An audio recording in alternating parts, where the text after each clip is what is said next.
Hello students, how are you? कैसे हैं आप सभी लोग? आज हम पढ़ेंगे ग्लिम्पसेस ऑफ इंडिया का part 3 and the last part which is tea from Assam.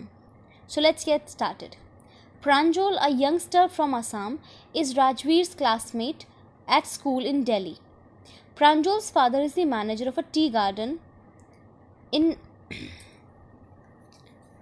Upper Assam, and Pranjal has invited Rajveer to visit his home during the summer vacation. तो भाई इसमें दो लड़के हैं, एक है प्रांजल और दूसरा है राजवीर. प्रांजल जो है वो असम का ही एक लड़का है और राजवीर उसका क्लासमेट है दिल्ली में. वो लोग दोनों दिल्ली के कॉलेज में पढ़ते हैं. कॉलेज में पढ़ते हैं, स्कूल में पढ़ते हैं. ओके. तो प्रांजल के जो फादर हैं वो असम के टी गार्डन के मैनेजर हैं और प्रांजल ने राजवीर को, क्योंकि राजवीर ने तो कभी भी ये टी गार्डन्स वगैरह नहीं देखे, तो प्रांजल ने राजवीर को समर वैकेशंस में असम इनवाइट किया है सब कुछ दिखाने के लिए. तो चलिए देखते हैं क्या है आगे. चाय गरम गरम चाय, a vendor called out in a high pitched voice. He came up to the window and asked, chai sahib? Give us 2 cups, Pranjal said. तो भाई हमें समझ में आ गया, पढ़ते ही समझ में आ गया कि इस रेलवे स्टेशन का एक सीन है और बाहर एक जो ट्रेन है वो स्टेशन पर रुकी हुई है और ट्रेन के बाहर वेंडर्स जो हैं वो मतलब चाय के लिए सभी को पूछ रहे हैं और आवाज़ लगा रहे हैं. ही केम अप, और वो क्या है जहाँ पे प्रांजल राजवीर वगैरह बैठे हैं उस उनकी विंडो पे आके उन्होंने चाय के लिए पूछा. तो प्रांजल ने कहा कि ठीक है 2 कप दे दो. They sipped the steaming hot liquid. उन्होंने गरम गरम चाय वो सिप करके पीने लगे, मतलब कि छोटे छोटे घूंट से पीने लगे. Almost everyone in their compartment was drinking tea too. लगभग उनके कंपार्टमेंट में सभी लोग चाय पी रहे थे. Do you know that over 80 crore cups of T R drunk every day through out the world, Rajveer said. तो राजवीर ने कहा, क्या तुमको पता है कि पूरी दुनिया में एक दिन में, मतलब हर दिन, एक दिन क्या, हर दिन पूरी दुनिया में लगभग 80 करोड़ से ज़्यादा चाय के कप पिए जाते हैं, मतलब कि चाय पी जाती है, इतने कप चाय पी जाती है. View exclaimed Pranjal, T really is very popular. तो प्रांजल ने कहा, अच्छा टी सच में बड़ी पॉपुलर है. The train pulled out of the station. Pranjal buried his nose in his detective book again. Rajveer too was an ardent fan of detective stories, but at the moment he was keener on looking at the beautiful scenery. जैसे ही train जो थी वो station से बाहर निकली, प्रांजल ने फिर से अपना पूरा ध्यान जो था वो अपनी बुक में डाल दिया. वो एक डिटेक्टिव बुक पढ़ रहा था और राजवीर को भी डिटेक्टिव बुक्स बहुत पसंद थी, लेकिन इस वक्त उसको बाहर की सीनरी ज़्यादा ब्यूटीफुल लग रही थी. तो वो बहुत कीनली मतलब ध्यान से, बहुत ध्यान से बाहर की जो सीनरीज थी, ब्यूटीफुल सीनरी, उसे देख रहा था. It was green everywhere. Rajveer had never seen so much greenery before. Then the soft green paddy fields gave way to tea bushes. सब जगह ग्रीन था. राजवीर ने तो कभी इतनी ग्रीनरी देखी ही नहीं थी. इवन राजवीर की क्या बात करें, अगर हम लोग भी देखें तो हम लोगों ने भी आसपास इतनी ग्रीनरी नहीं देखी. और आपको कहीं भेज दिया जाएगा अच्छी एकदम जगह पर जहाँ बहुत ग्रीनरी होगी तो आप लोग भी एकदम पागल हो जाओगे, बिकॉज ग्रीनरी बहुत अट्रैक्ट करती है ह्यूमन माइंड को. और फिर धीरे धीरे से पहले फील्ड से और फिर उसके बाद से टी बुशेस आने लगे. टी के जो बुशेस थे वो आने लगे, फिर खेत ख़त्म हो गए और फिर चाय के जो बागान थे वो शुरू हो गए. It was a magnificent view. बहुत खूबसूरत और ग्रैंड व्यू था. Against the backdrop of densely wooded hills, a sea of tea bushes stretched as far as the eye could. और ऐसा लग रहा था जैसे कि एक बहुत ही घने जंगलों से भरी हुई पहाड़ियाँ हैं, उनका पीछे पर्दा लगा हुआ है और उसके आगे चाय के बागान समुद्र की तरह फैले हुए हैं. और वो इतनी जगह में फैले थे कि जहाँ नज़र घुमाओ वहाँ तक सिर्फ चाय के बागान ही नज़र आते थे. Dwarfing the tiny tea plants was tall sturdy shades tree, and amidst the orderly row of bushes busily moved doll-like figures.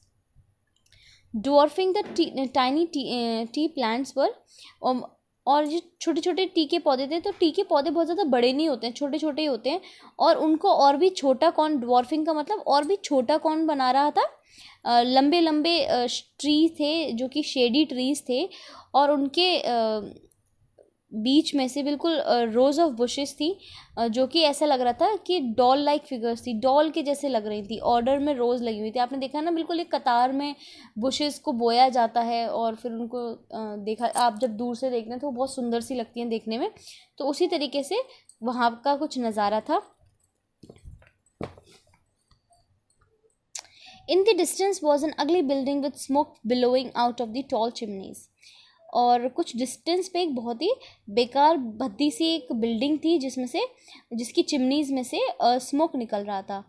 Hey a tea garden, Rajveer cried excitedly. तो राजवीर तो बड़ा ही मतलब एक्साइटेड था सब कुछ देख के। तो राजवीर ने कहा कि देखो देखो एक tea garden. Pranjal, who has been born and brought up on a plantation, didn't share Rajvir excitement. अब प्रांजल को बहुत ज़्यादा एक्साइटमेंट नहीं हो, क्योंकि भाई वो तो यहीं पैदा हुआ है, यहीं पला बढ़ा है, वो तो उसने तो ये सब देखी ही है।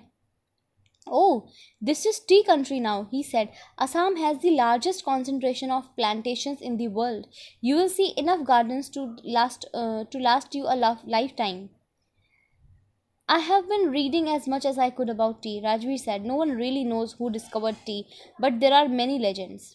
तो राजवीर बोलता है कि देखो देखो, अब यहाँ पे से ट्री का जो एरिया है वो शुरू हो गया है, और पूरे वर्ल्ड में आसाम में सबसे ज़्यादा प्लांटेशन का कॉन्सेंट्रेशन है। मतलब सबसे ज़्यादा जो है ये प्लांटेशन टी की जाती है। और तुम्हें मतलब इतने गार्डन्स देखने को मिलेंगे कि तुम ज़िंदगी भर देखते रहो, इतने गार्डन्स होंगे आपको टी के। और फिर राजवीर ने बोला कि मैंने इतना पढ़ लिया है, बहुत अच्छी खासी रीडिंग कर ली है टी के बारे में। लेकिन फिर वो आगे कहता है कि कोई ये नहीं जानता एक्चुअली कि टी को किसने डिस्कवर किया था, लेकिन लेजेंड्स बहुत है। लेजेंड्स मतलब कथा कहानियाँ बहुत हैं। What legends? तो प्रांशुल कहता है कैसी कथा कहानियाँ? Well, there is one about the Chinese emperor who always boiled water before drinking it. तो वो कहता है अच्छा ठीक है, पहली कथा कहानी मैं सुनाता हूँ तुमको। एक बार एक चाइना का एम्परर था, राजा था, जो कि हमेशा पानी पीने से पहले उबाल के पीता था। One day a few leaves of the twigs burning under the pot fail into the water, giving it a delicious flavour.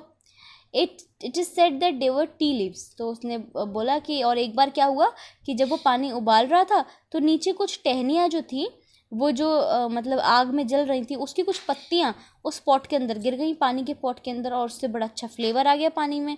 और तभी से कहते हैं वो लोग कि वो जो पत्तियाँ थी वो टी की पत्तियाँ थी। टेल मी अनदर, स्कॉफ्ड प्रांजल। तो प्रांजल ने कहा अच्छा दूसरी सुनाओ। तो उसने तो राजवीर बोलता है we have an Indian legend. तो बोलते कि इंडियन भी एक कहानी है। क्या कहानी है? Bodhidharma, an ancient Buddhist ascetic, cut off his eyelids because he felt sleepy during meditations.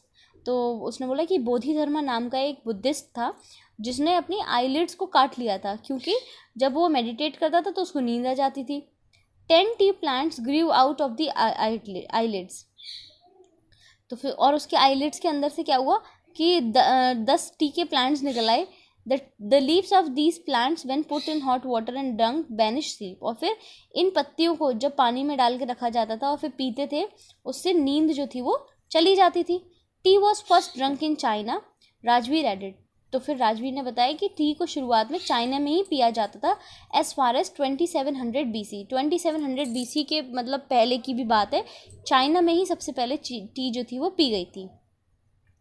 In fact, words such as tea, चाय और चीनी are from Chinese। जो भी वर्ड्स हैं, टी हुआ, चाय हुआ, चीनी हुआ, ये सारे चाइनीज़ वर्ड्स हैं। Tea came to Europe only in 16th century and was drunk more as medicine than as beverage। और उसने बोला कि टी जो है वो यूरोप में 16th century में आई थी, और उसको उस वक्त दवाई की तरह ज़्यादा पिया जाता था, ऐसे पेय पदार्थ की तरह नहीं पीते थे कि हाँ चलो कुछ नहीं कर रहे चाय बना लो। तो the train clattered into Mariani junction. Train जो थी वो मेरियानी जंक्शन पर लग गई थी आके। The boys collected their luggage and push their way to the crowded platform. दोनों लड़कों ने अपना सामान समेटा और वो एकदम भीड़ से भरे हुए प्लेटफॉर्म में आगे बढ़ने लगे। Pranjal's parents were waiting for them. Pranjal के पेरेंट्स वहाँ पे उनका वेट कर रहे थे। Soon they were driving towards धेकियाबारी, the tea garden managed by प्रांजल's father। और जल्दी ही वो किधर की तरफ ड्राइव कर रहे थे? धेकियाबारी की तरफ, जहाँ के प्रांजल के फादर वहीं के टी गार्डन को मैनेज करते थे, उस तरफ वो जा रहे थे। An hour later the car veered sharply off the main road। They crossed a cattle bridge and entered Dekiyabari tea estate. एक घंटे बाद लगभग जो कार थी वो मेन रोड से अलग हो गई। फिर उन्होंने कैटल ब्रिज को क्रॉस किया, उसके बाद वो देकियाबारी ट्री एस्टेट में एंटर कर गए थे। On the both sides of the gravel road were एकड़ upon acres of tree bushes. ठीक है, मतलब कि बहुत ज़्यादा पक्की सड़क नहीं थी वो, और उस सड़क के दोनों साइड क्या था, मतलब एकड़ों तक एकड़ ज़मीन में सिर्फ और सिर्फ टी बुशेस ही लगे हुए थे। All neatly pruned to the same height, और बिल्कुल अच्छे से प्रून्ड थे। प्रून्ड होती है जिसे हम जो पौधा की छटाई करते हैं ना, ऊपर से कट कर देते हैं उसको प्रून कहते हैं। तो बिल्कुल इतना नीटली प्रून थे कि सबकी हाइट्स भी सेम थी। सारे टी के जो पौधे थे उन सबकी हाइट्स भी सेम थी। Groups of T pluckers with bamboo baskets on their back wearing plastic aprons were plucking the newly sprouted leaves। और आपने जैसे कि मूवीज़ में भी देखा होगा कि बहुत सारे ग्रुप में जो चाय की पत्तियां तोड़ने वाले जो लोग होते हैं, जो कम मजदूर होते हैं, वो अपनी पीठ पर बैम्बू की बास्केट्स को बांधकर और प्लास्टिक का एप्रन उन्होंने पहना हुआ था, उसको पहनकर जो छोटी छोटी नई ताज़ी ताज़ी पत्तियां होती हैं टी की, उनको तोड़ रहे थे। Pranjol's father slowed down to allow a tractor pulling a trailer load of tea leaves to pass। Pranjol के फादर ने अपनी गाड़ी को धीमा कर लिया क्योंकि साइड से एक ट्रैक्टर जा रहा था, तो उसको जाने दिया, जिसमें कि एक बहुत बड़ा पीछे ट्रेलर था जिसमें कि बहुत सारी टी की लीव्स जो थी वो भरी हुई थी। तो उसको जाने के लिए, पास करने के लिए उन्होंने अपनी गाड़ी को स्लो कर दिया। This is the second flush और sprouting period isn't it mister Barua, Rajveer asked. It lasts from May to July and yields the best tea. तो राजवीर ने बोला कि राजवीर ने प्रांजल के फादर से कहा कि ये दूसरी कटाई का सीज़न है ना, दूसरी स्प्राउटिंग है, और इसी में से सबसे बेस्ट टी मिलती है, और ये मई से जुलाई तक चलता है ना uncle? You seem to have done your homework before coming, Pranjol's father said in surprise. तो प्रांजोल के पापा ने कहा, अरे तुम तो बड़ी तैयारी करके आए हो, पढ़ के आए हो यहाँ के बारे में। Yes mister Barua, Rajvir admitted, but I hope to learn more while I am here. लेकिन राजवीर ने कहा कि हाँ, मैं पढ़ के तो आया हूँ, लेकिन मैं होप करता हूँ कि जब मैं यहाँ रहूँगा तब मैं और भी ज़्यादा सीखूँगा। इसी के साथ चैप्टर ख़त्म होता है बच्चों। हमने तीनों चैप्टर्स पढ़ लिए, तीनों पार्ट कर लिए। मैंने 2 पार्ट के आपको साथ साथ में क्वेश्चन आंसर्स प्रोवाइड किए थे, इसके भी आपको प्रोवाइड हो जाएंगे। जो भी इससे रिलेटेड अगर क्वेश्चंस एक्स्ट्रा में होंगे वो भी मैं आपको प्रोवाइड कर दूंगी। मिलते हैं अगले वीडियो में एक नए चैप्टर के साथ, तब तक के लिए पढ़ते रहिए। Bye bye and take care.